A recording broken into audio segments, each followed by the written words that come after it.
प्रिय विद्यार्थियों, आप सभी को नमस्कार।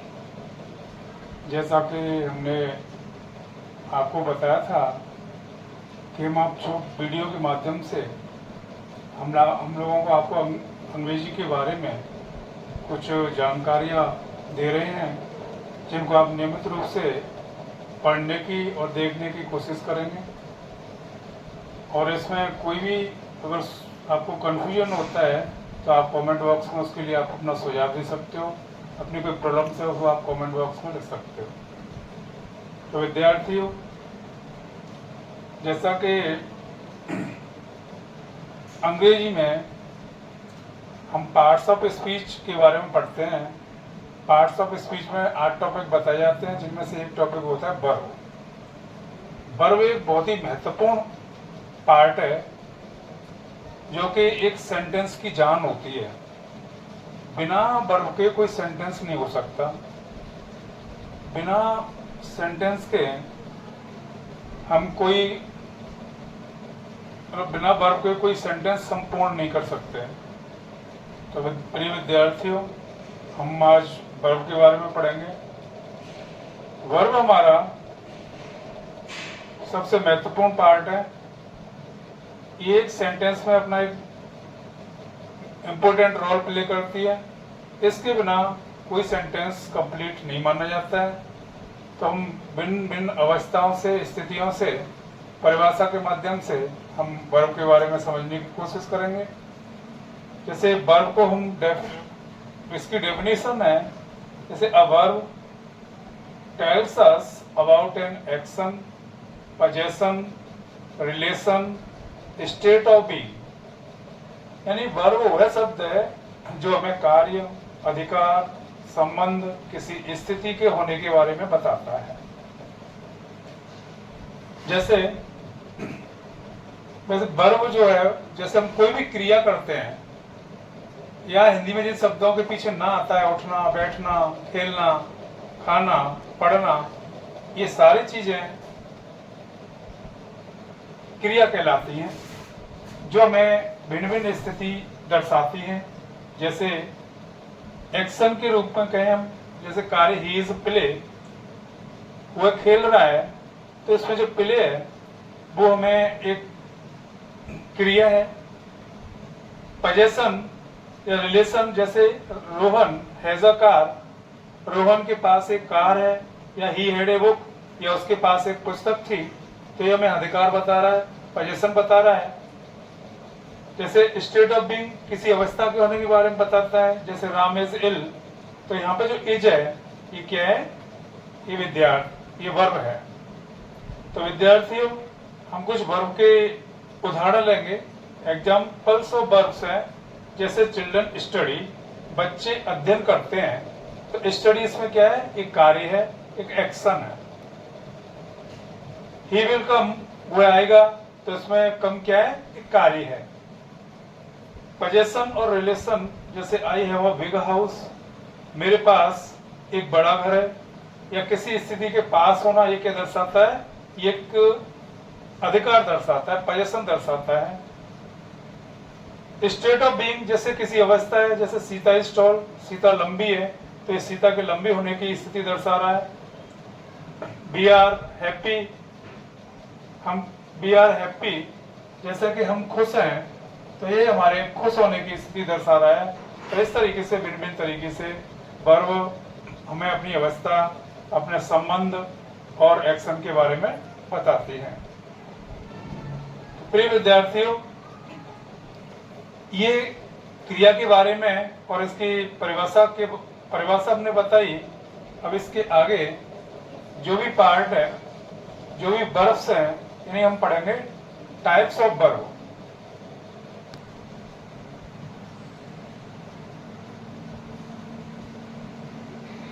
अब हम देखेंगे काइंड्स ऑफ वर्ब, क्रिया के प्रकार। तो मेनली, मुख्य रूप से क्रिया दो प्रकार की होती है। एक तो होती है फाइनाइट वर्ब, जिसको परिमित क्रिया बोलते हैं। एक होती है नॉन फाइनाइट वर्ब, जिनको गैर परिमित क्रिया बोलते हैं। अब जो फाइनाइट वर्ब होती हैं, ये वर्ब वो होती हैं जो चेंज हो जाती हैं। अब चेंज होती है अकॉर्डिंग टू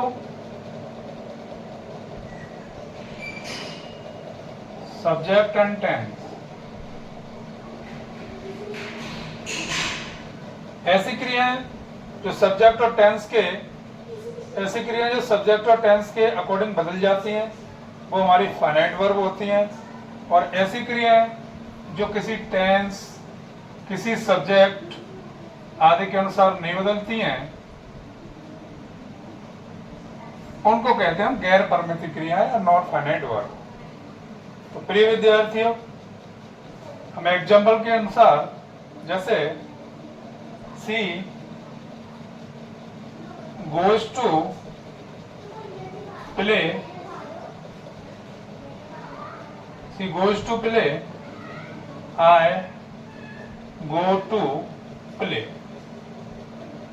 तो देखिए क्रिया सी के साथ यहाँ पे गो जाया, आई के साथ यहाँ प्लूरल मानेंगे तो गो आ रहा है। तो ये जो वर्ब है ये हमारी सब्जेक्ट के अनुसार बदल गई है।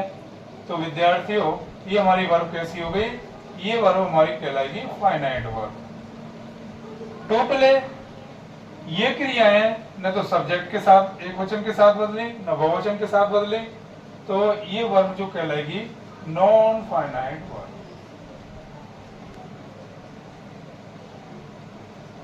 इस प्रकार हमारी दो क्रियाएं हैं, फाइनाइट वर्ब और नॉन फाइनाइट वर्ब, जिनको फाइनाइट वर्ब को परिमित क्रियाएं बोलते हैं, नॉन फाइनाइट वर्ब गैर परिमित क्रियाएं होती हैं। जो सब्जेक्ट और टेंस के अनुसार बदल जाती है वो फाइनाइट वर्ब, जो सब्जेक्ट और टेंस के अनुसार नहीं बदलती है वो नॉन फाइनाइट वर्ब कहलाती हैं। Example, she goes to play, I go to play. तो सी सिंगुलर है तो गोज टू प्ले, आई के साथ प्लूरल है तो गो आया। ये सब्जेक्ट के अनुसार बदल गई, ये फाइनाइट वर्ब हो गई। और जो टू प्ले न सिंगुलर के साथ बदली है न प्लूरल के साथ बदली, तो विद्यार्थियों ये वर्ब हो जाएगी हमारी non finite verb. Finite verb जो होती हैं ये दो प्रकार की होती हैं। एक होती है लेक्सिकल वर्ब और दूसरी होती है ऑक्सिलरी वर्ब। लेक्सिकल वर्ब जो होती है ये होती है मेन वर्ब, और ऑक्सिलरी वर्ब होती हैं ये होती हैं हेल्पिंग वर्ब्स और मॉडल्स। ठीक है, ये जो है ऑक्सिलरी वर्ब्स होती हैं, दीज आर 24 इन नंबर्स, ये 24 होती हैं टोटल, और इनको एनोमलस वर्ब भी बोलते हैं। प्रिय विद्यार्थियों, जो लेक्सिकल वर्ब होती है जिसे मेन वर्ब कहते हैं, ऑक्सिलरी वर्ब है जो हेल्पिंग वर्ब और मॉडल्स कहते हैं। जो मेन वर्ब होती हैं ये आपकी दो प्रकार की होती हैं। जैसे एक होती है ट्रांजिटिव वर्ब और दूसरी होती है इंट्रांजिटिव वर्ब। इसको सकर्मक क्रिया बोलते हैं और इसको बोलेंगे अकर्मक क्रिया। प्रिय विद्यार्थियों, ट्रांजिटिव वर्ब सकर्मक क्रिया, इंट्रांजिटिव अकर्मक क्रिया। जो ट्रांजिटिव वर्ब होती है वो होती है विद ऑब्जेक्ट, यानी इस ट्रांजिटिव वर्ब में जिस क्रिया के बाद ऑब्जेक्ट आता है वो सकर्मक क्रिया कहलाती है, ट्रांजिटिव वर्ब कहलाती है। और जिस क्रिया के बाद कोई ऑब्जेक्ट नहीं दिया हो, विदाउट ऑब्जेक्ट, तो वो कहलाती है हमारी इंट्रांजिटिव वर्ब यानी अकर्मक क्रिया। जैसे सी प्लेज क्रिकेट, सी प्लेज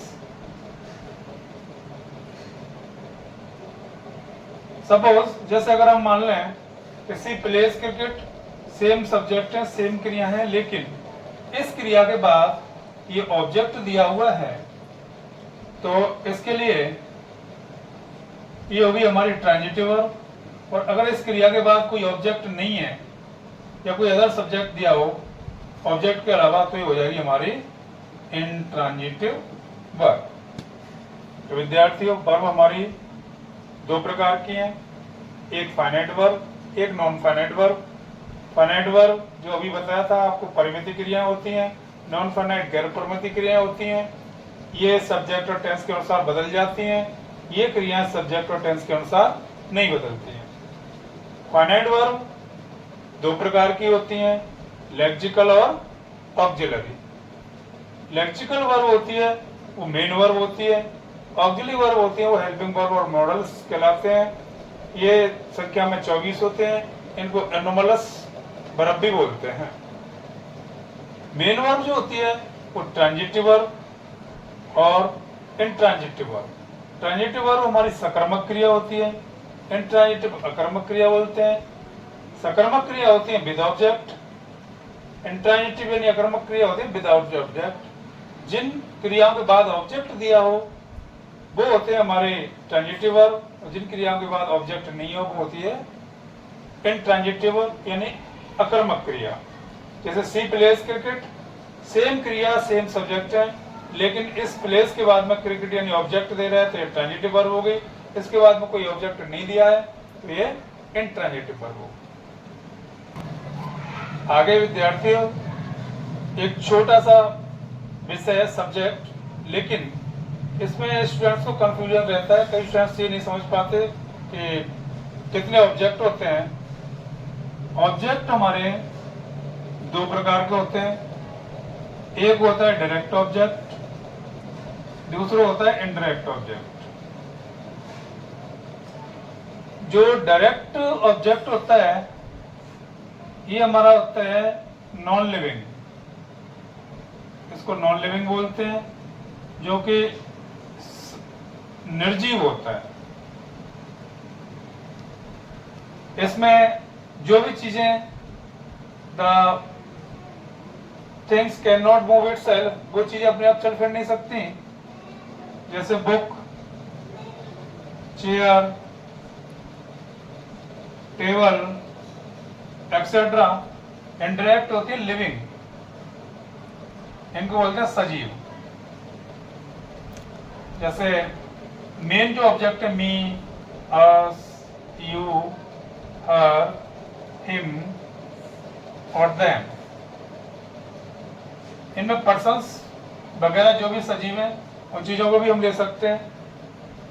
तो विद्यार्थियों ऑब्जेक्ट जो होते हैं वो डायरेक्ट ऑब्जेक्ट होते हैं, दूसरा होता है indirect object. Direct object non living यानी निर्जीव ऑब्जेक्ट होते हैं, जैसे बुक, चेयर, टेबल।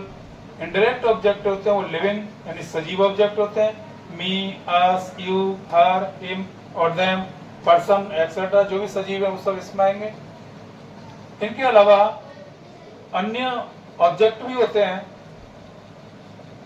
लेकिन हमारे इस लेवल पे हम दोनों ऑब्जेक्ट से हमारे लिए सफिशिएंट होते हैं, तो हम इन दोनों ऑब्जेक्ट से काम चला लेते हैं।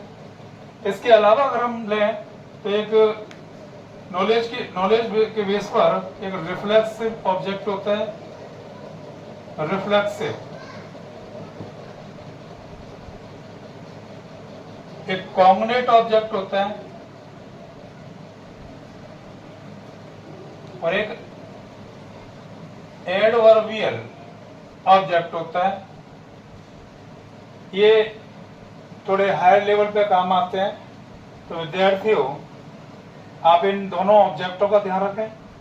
जैसे ऑब्जेक्ट आपके दो प्रकार के होते हैं, डायरेक्ट और इनडायरेक्ट। डायरेक्ट जो ऑब्जेक्ट होता है वो नॉन लिविंग होता है, निर्जीव होता है, जैसे book, chair, table, stone etcetera.